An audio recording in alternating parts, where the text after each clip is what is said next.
We got a great conversation in store here. Take a seat. And hello to everyone watching on the live stream and all other places. We are. My name is misspelled. It's not Metaxas, Eric? Yeah, the way my father spells it, and really he's the one I go by, it's Metaxas. But I just feel like not having Kirk in my surname, I just feel like that's good enough. You know who I am. That disqualifies you from being on the stage here. And then, of course, Chris Buskirk, a great friend of mine who runs American Greatness, which is phenomenal. It's amgreatness.com, is that right? It is, yeah. So I really wanted to have this conversation about thinking big and why the conservative movement, how the conservative movement has been plagued by just saying no all the time. And saying no is very helpful. In fact, there's a lot of things we should say no to. But also, we should be a movement that excites our followers and tries to get people to be thinking outside of just kind of the normal parameters. So, Chris, I want to start with you. You're kind of writing a book around these ideas. What do we have to do to try to expand our horizons and concretely think big in the conservative movement? I guess let me start with this. It's a matter of we have to reframe our fundamental questions about what it is we're trying to achieve, both in politics and in culture. And the way I think about it is, I guess, two ways. One is, what is it that we want the world around us to look like? How is it that we want to live? Like Francis Schaeffer says, how then shall we live? That's the fundamental question, and we can look back at our own history in this country and maybe take two I think touchstones historically that that conservatives would generally agree are important to how we think about ourselves as Americans. One, of course, is the founding of the Republic, and then the other one is 1955, kind of the founding of the modern post-war American conservative movement, which is the launch of National Review, which kind of became the voice of American conservatism for 25, 30 years. With the founders, they self-consciously made a decision to do the biggest thing that humans can do outside of their families or their churches, which is they started a country, right? That's a pretty ambitious undertaking. Fast forward almost 200 years, and National Review, on the cover of their first edition of the magazine, they famously say, we're standing athwart history yelling stop, and there's a picture of a train coming at them. They're standing in front of a train. I mean, that was not something I would advise my children to do in general. And I think that set the wrong tone. Well, and staying stop does not stop the train. It doesn't stop the train. It just is the predicate to you getting flattened. And so there's, my basic viewpoint on how we think about life is there's no neutral. You're either going forward or you're going back. Let's take our cues from what the founders were doing and think about the way we want this country to be. Let's make it very concrete and then talk about how do we get from where we are right now to there. So, Eric, you and I were talking about this backstage. Nice pink shirt, by the way. That is thinking big. Anytime, man. It's always some very... It used to be white. I threw it in with some red stuff, and I said, you know what? Life is short. Let's go with it. And you got the blue socks. You are just suited up. It's very red, white, impressive. and blue, brother. It's the summer wardrobe. Eric, why is it not enough just to say no? Well, first of all, I want to point out that William F. Buckley was trying to be funny when he had, standing in front of the train. And so that is a characteristic of conservatism, a wink, wit, intelligence. So that's an important thing. We don't need really to unpack that, but it is not immaterial when you're talking about what does it mean to be a conservative. To be able to laugh at things, to laugh at yourself, that's called being emotionally healthy. But if you want to just talk about the basics, conservatism, we believe that you can grow the pie. We can create wealth. Those ideas are antithetical to the socialist left, which says the pie is one size and we have to divide it up. And then, of course, we know, if you understand how economics works, if you think that way, you're going to be shrinking the pie. And so we have to understand that this principle is reality-based. Earlier in the panel, you were talking about math and how math is racist. The left increasingly goes into this Gnostic idea that is anti-reality. Think about what we're talking about. We're at that point now. They're anti-reality. Pretty soon they're going to say carpentry and engineering are racist, right?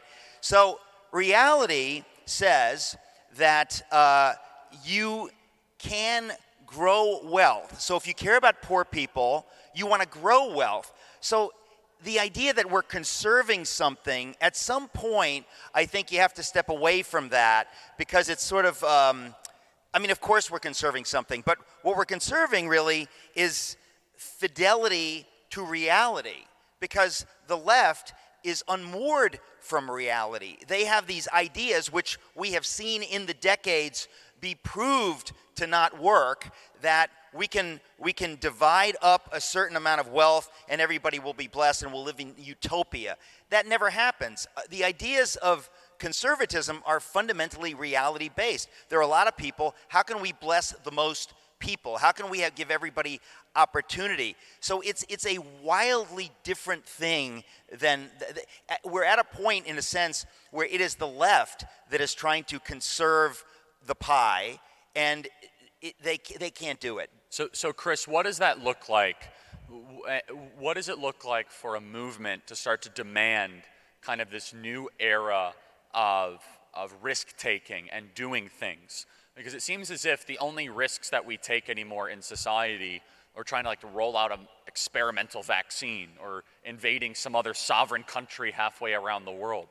Never would we think about actually trying, hey, we should do an ambitious, project to try and get middle-income workers to actually invest in the country, or something like that. Of course, that's done in some sort of soundbite way, but not actually substantively or concretely. In the 1950s, Neil Ferguson would say that we built the interstate highway system in a fraction of the time it would take us now for a fraction of the cost, and it wasn't even considered to be that daring at the time because they had just won a major war. Yeah, no, there's so many of these great examples of things that America used to build. Like if you've been to San Francisco and crossed the Golden Gate Bridge, you go across and you see Treasure Island there. So it's about a 4 square mile island in the middle of San Francisco Bay. It was built during the Depression. It is a man-made island. It was built during the Depression in 12 months, and a few thousand people now live on that island. It took almost 15 years to build about a mile of access road to the Golden Gate in the early 2000s, and cost more in real dollars than it cost to build Treasure Island. And you brought up what I think is one of the key words, which is risk. And so we have become a pathologically risk-averse nation and society. And the irony here is that as we become more risk-averse, it has actually raised the risk level in the country. So funny. And that's something that we just don't appreciate. You think about the last year or so around COVID, think about the things that we have done to this country, to families, to individuals, to businesses, to the social and political fabric of the nation in the names of reducing risk, when in actuality what we've done is raised the risk of failure of all of those things, and in fact caused the failure of a lot of things. We've seen suicide rates rise in this country. We've seen deaths, other types of deaths of despair related to alcoholism and drug abuse rise over the past year. And so while we're doing this for safety, we don't want the risk. Actually, what we've done is inflict a lot of damage. And so one of the things we need, I think, to do is reframe the way we think about what we're doing and just saying risk is a part of life, and that if we want to do big things, we're going to have to embrace risk. Let me suggest one thing here that I've been thinking about, because I always think, we always talk about these big principles, and that's good, but that's only can be a starting point. Let's always try and concretize these things. One of the things that I've proposed in a couple of different forums, which I think would be interesting, and actually the current governor of Nevada proposed this to the legislature. He's a Democrat. He got immediately shut down by the Democrats in his legislature. But he proposed taking a large, I think it was about 100. Don't quote me this, but it was a very large tract of land in Nevada, and basically turning it over to create a charter city. build something new. Allow people to go out and have that experience of conquering a frontier, even if it's only on a small scale, and build a city, experiment, give them a lot of latitude inside the confines, obviously, of federal law. But from the states, from the state's perspective, they could give them a place where people could go and create something absolutely new. They could bring their families. There's no requirement to go there, but it allows people to start to build something that's really tangible. So Eric, how do we manage that risk? There's the problem, and I was just actually talking to Dan Bongino about this, where he said, and it was a wonderful conversation that we're going to air soon. It was done in the podcast area, where he said, look, the problem is when I grew up, I was able to kind of take all these risks, and my parents didn't let me, and I went on like a mattress on a skateboard down a hill, and my mom was more worried about whether, I dented a car than if I was, hurt. She's like, is there any liability issue here? Oh, by the way, are you okay? But then I asked him, and he was so amazingly honest. I said, so do you let your kids do that? He's like, oh, no, never. And he said, this is the problem I have. And this is just a kind of an example of a risk-averse society. He said, I don't even let my daughter run down the street alone because I'm afraid of what's going to happen. And so how do we establish that middle ground, right? Because maybe it was wrong to have the mattress on the skateboard in the 1950s, maybe not. Oh, that was totally right. No, yeah. But you see what I'm saying, Eric? Yeah. But the reason Dan says that, though, is because he's like, I want to protect my children. How do we find that balance? Ultimately, for me, all of this comes down to how do you define freedom? We have to redefine freedom. I don't mean redefine it, but I mean we have to understand what do we mean by freedom and liberty. I'm not a libertarian. I believe in God. I believe in the scriptures. And I really believe that apart from the biblical worldview, you can't have freedom.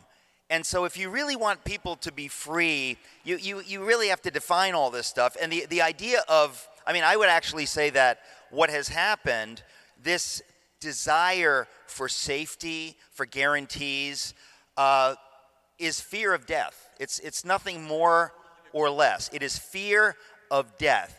In my crazy religion, I believe that my God defeated death on the cross.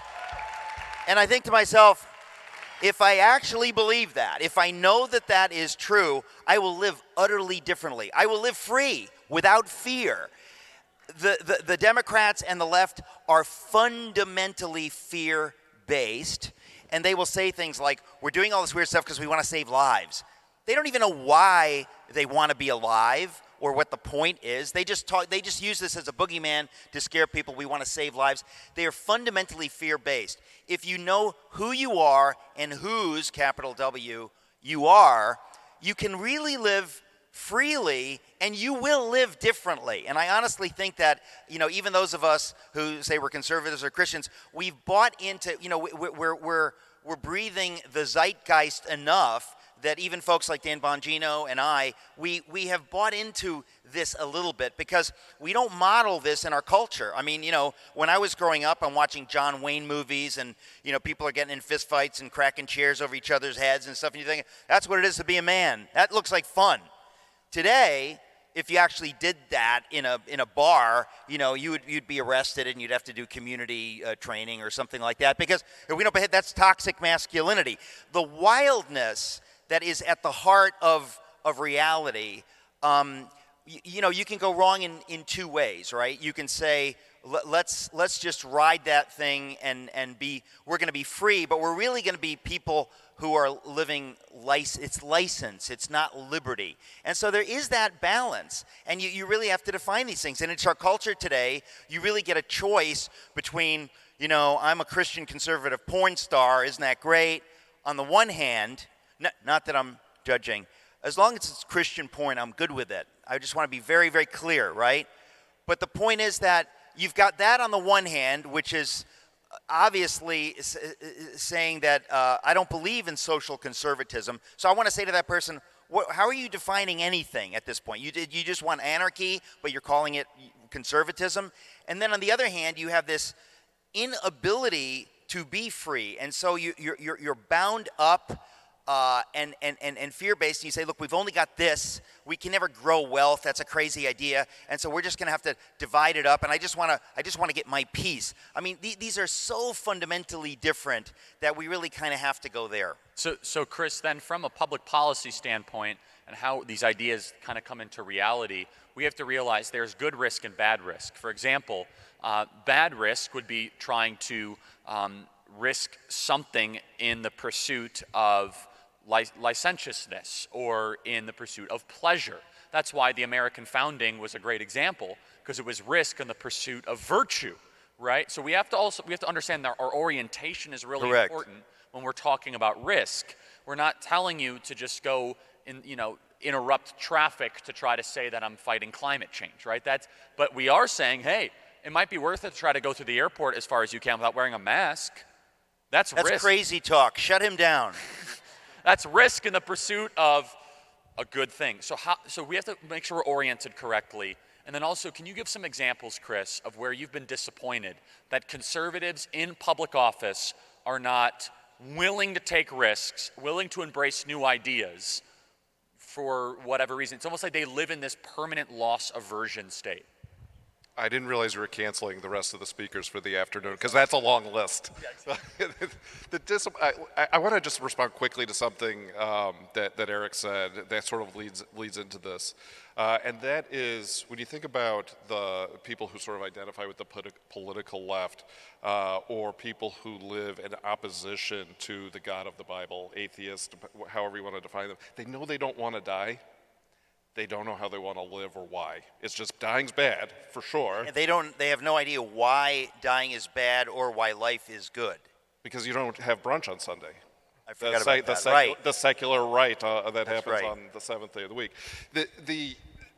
And so that, I think it goes back to, like, how do we think about it, which is not wanting to die isn't sufficient. It's why do you want to live? And that defines, to your point, like, what is a good risk to take? What is a foolish risk to take? So risk in the service of something that is worthwhile, virtuous, those risks are at least on the table. Now, there could be ones that prudentially you would say are worth it or not worth it within that universe, but that's got to be your starting point. And this is a place where, to the question you asked, where have people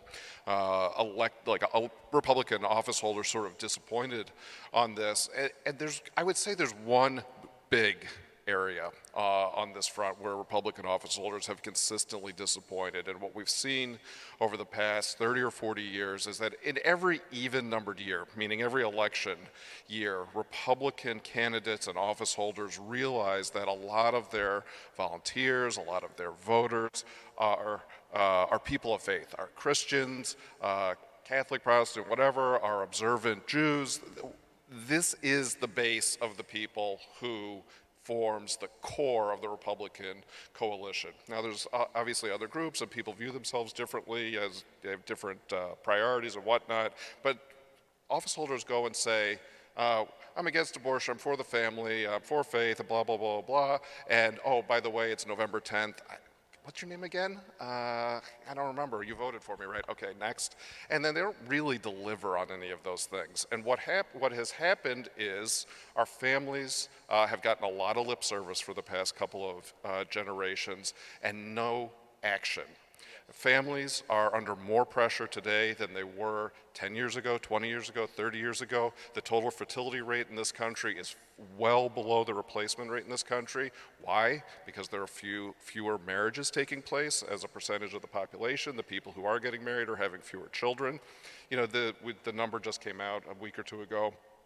The total fertility rate is 1.65 births per female in this country, which is the lowest it has ever been in the United States. 2.1 is the replacement rate.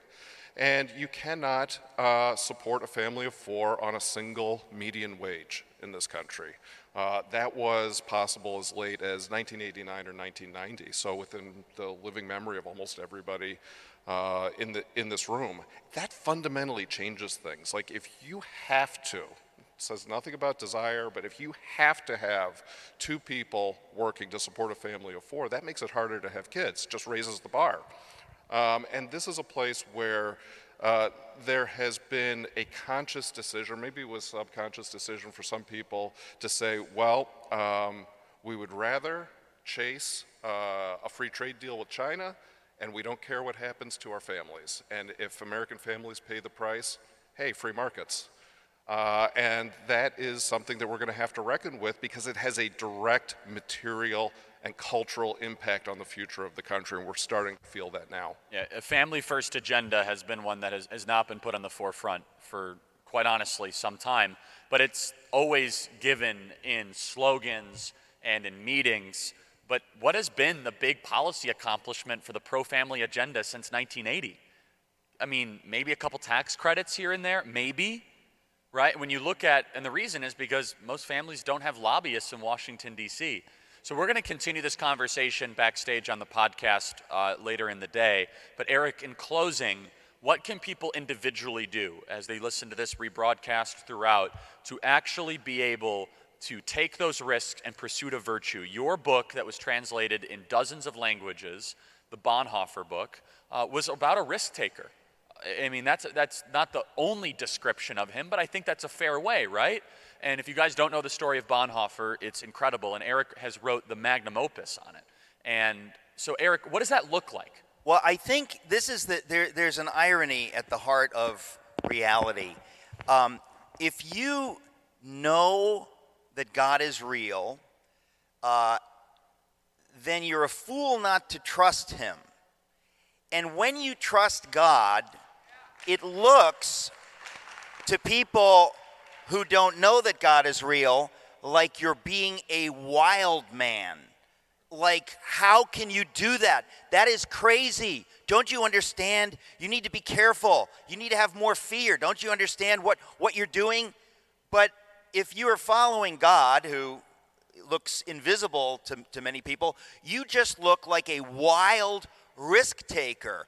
But you know that it is exactly the opposite. There is nothing safer than following God. So if you trust, if God's, but I mean, think of that irony. So to an atheist or somebody, they look at you like, that's crazy. But you know, no, actually not fearing God and following God is crazy and scary and dangerous and stupid. So when you're talking about something like, you say, hey, we're Americans and we want to trade and we want to grow our economy, so let's trade with China, right? Nice idea. What if China is using slave labor, or what if China is using the money that comes into their economy to oppress human beings, to destroy religious liberty? You then have a choice, and you have to say, if I honor God in my decisions and say, we will not trade with you, China, unless you change this and this and this and this, and we will not compromise. You trust God to say, I will honor you in that commitment, and I will bless you far more than I would have if you would have prostituted yourself and said, I will do anything for the bottom line for my company, Nike or Apple. If you don't have that kind of virtue at the heart of capitalism, if you don't have that kind of virtue at the heart of liberty, the whole thing falls apart. So that's the strange irony. Somebody like Bonhoeffer was doing the only safe and good thing. But to people who didn't see why, he looked like a crazy wild man. And that's the risk we have to take in this thing we call reality. Well, we're unfortunately short on time, and so we're going to keep this conversation going. As I keep mentioning, if you guys want to check those out, you guys can subscribe to our podcast. And then later today, we're back with Secretary of State Mike Pompeo. But let's give it up for our amazing panelists here, and thank you guys so much. Thank you, Charlie.